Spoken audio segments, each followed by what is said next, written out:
All praise to the Most High, AHAYAH, and to his son, Yeshua, the Messiah. Hallelujah. This is Brother Holly here on the AHAYAH'S channel, as well as the House of AHAYAH channel, with the Spirit of Truth broadcast for this set-apart Sabbath day.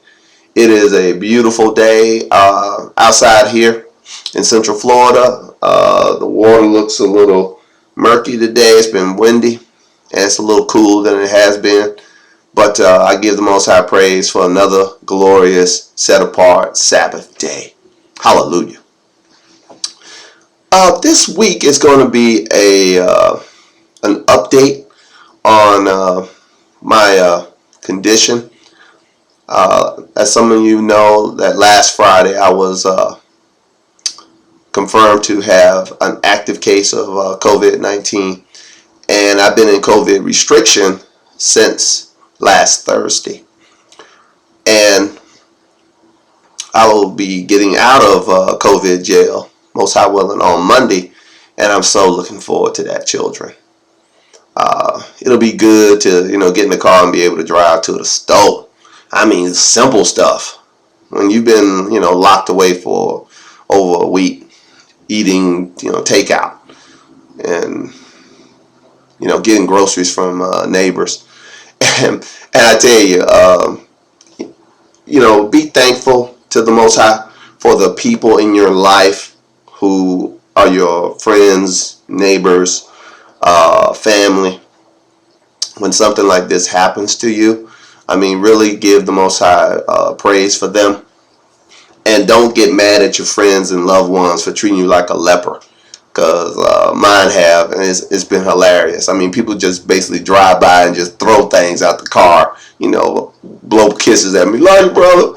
You just keep on riding. I'll be like, that's wild, man. Why y'all treat me like a leper? But all praise to the Most High. I just want to catch y'all up on, just, how it's been and how the Most High has kept me during this time. I've been doing exceptionally well. All things considered, and I just give the Most High a higher praise for that. And I've learned so much from the Most High about what it truly means to trust Him in times like this. You just have to trust Him and believe what He says about His ability and willingness to keep you in every situation, no matter what the situation is. It says in the book of Hebrews, I'll read it to you. Hebrews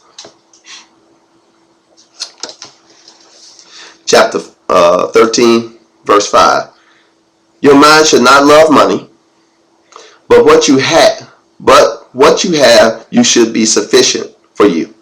For Yah has said, I will not leave you, and I will not let go of you. Now I'm reading from the Aramaic Peshitta, Hebrews chapter 13, verse 6. And we can say confidently, my Yah is my helper. I will not be afraid. What does a man do to me? Now, that is powerful, children.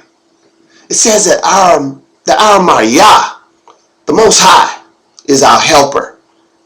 And I will not be afraid. Fear is the enemy in all cases.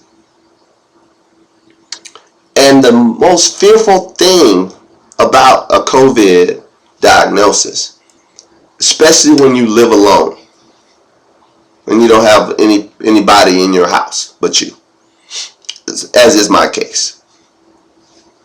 The fear that a COVID diagnosis tries to place on you, I should say tries to place, is, you're feeling okay after a couple of days, excuse me, and you're not to take that for granted, because a lot of people feel okay after 3 or 4 days, and then they just plummet, nosedive all of a sudden. And they have to be hospitalized because they can't breathe. And they basically have pneumonia. They have to go to the hospital, be put on a ventilator. And they have negative outcomes. Now, this This roller coaster is more prevalent in the elderly, more prevalent in people with autoimmune conditions, more prevalent with people with comorbidities, all these things. But it can, basically happen to anybody, according to the medical community on this particular disease.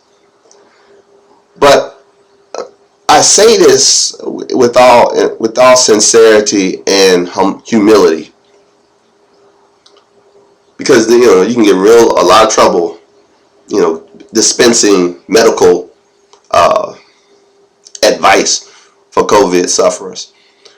But I'll just tell you from my own personal experience, something that has helped me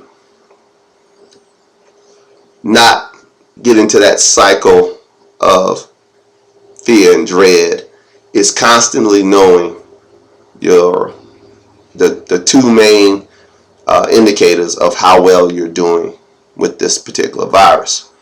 That's your knowing what your temperature, your body temperature is, and knowing what your blood oxygen levels are. You just need two basic devices. Here's a little blood oxidizer reader. You can buy this at CVS. And here's a laser thermometer. With those two devices, you can monitor your temperature and your blood oxygen levels. And if your temperature is normal and your blood oxygen levels are normal, then you're not doubting, you're not, depending on how you feel to determine what the numbers really are, you know what the numbers are. And if everything is normal, it really doesn't matter how you feel. And a lot of your emotions get tied up in how you feel. I live in a 2-story home, and one of the symptoms of COVID infection is fatigue. So if I'm feeling a little winded going up and down stairs, that's completely normal in the circumstances.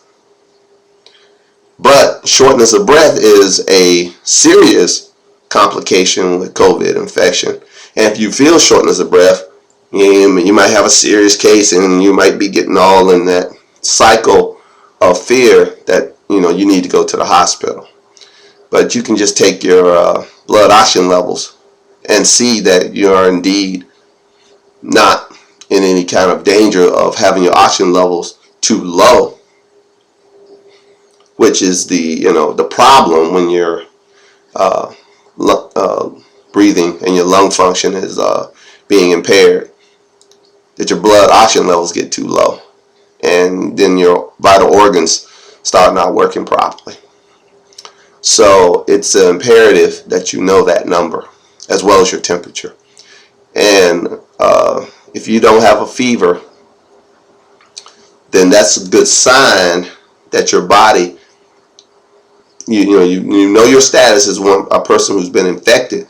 But by knowing that your temperature is not high but normal, that's a good sign that your immune system has been very successful in dealing with the virus and is beating it down to such a degree that it no longer has to increase your body temperature in order to help the immune system fight it. That your antibodies have waged the war, and they are either winning or have won. And in the current protocol that I'm involved in, if you haven't had a fever for 3 days and your symptoms have improved, then you're classified as somebody who has gotten over the virus after 10 days, and you can be released back to normal life. I haven't had a fever the entire time.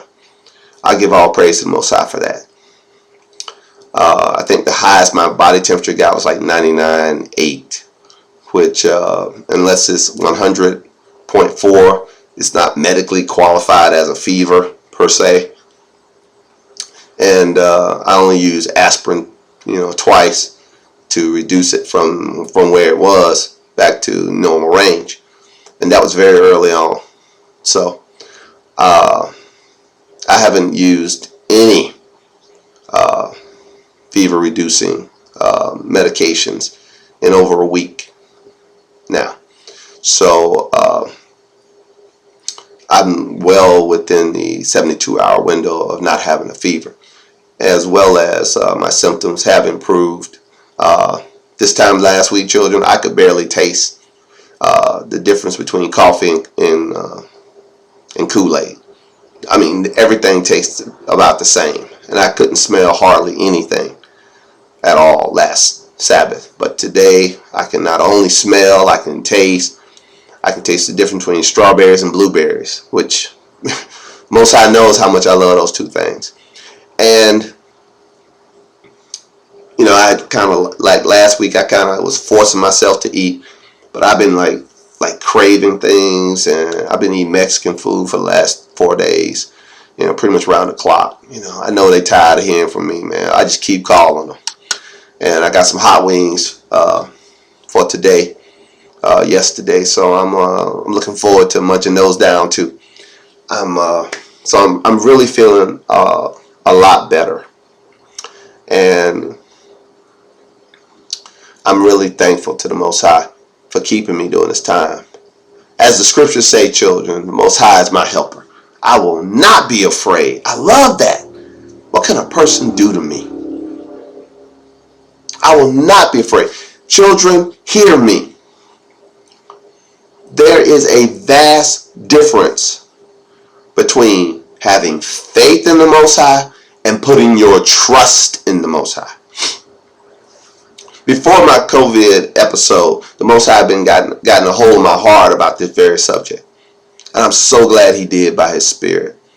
I'm so glad I was already in the place where my willingness, I'll just call it what I just said the way it should be said. My willingness to trust him had been elevated through an understanding by his Spirit from his word.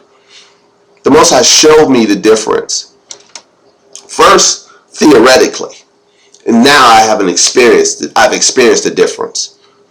There have been times during this past week, children, where I prayed about various symptoms: head congestion, chest congestion, feeling fatigued, couldn't smell and taste. I was very specific in my prayers. Most High would take away the lack of the ability to smell and taste, and let my ability to smell and taste return. In the name of Yeshua. So be it. Hallelujah. Simple prayers, but I prayed trusting the Most High to do it. Not having faith in him to do it, but trusting him to do it. And I tell you, within, one sleep cycle, like the next day, less than 24 hours, less than 12 hours, bam, wake up, man, I smell coffee. Wow, I taste strawberries. Wow, my nose ain't stuffy. Wow, my chest ain't congested. Wow, I can take a deep breath without coughing. Wow. All praise to the Most High for those things. Because I know people who were involved in the same round of COVID infection that I got involved in. My coworkers, one of them doing a whole lot worse than I am. He's had a fever over 101 for almost a week now. It's crazy. He's suffering. He's suffering. And I didn't suffer at all, children. All praise to the Most High. And I pray for him. I do. It breaks my heart to know my friend is suffering like that. But it also encourages my heart to know that if you put your trust in the Most High, his word is true to you. For the scriptures say the eyes of the Most High go to and fro on the earth, seeking to show himself strong to those who have placed their trust in him. That ain't everybody, children. And I encourage you that be you. Put your trust in the Most High. Put your trust in his word. And put your trust in the shed blood of the Messiah. The blood of the everlasting covenant is his blood. And he was raised from the dead to be the guarantee of every promise found in the new covenant. All praise to the Most High, Ahaya, and his son, Yeshua, the Messiah. Hallelujah.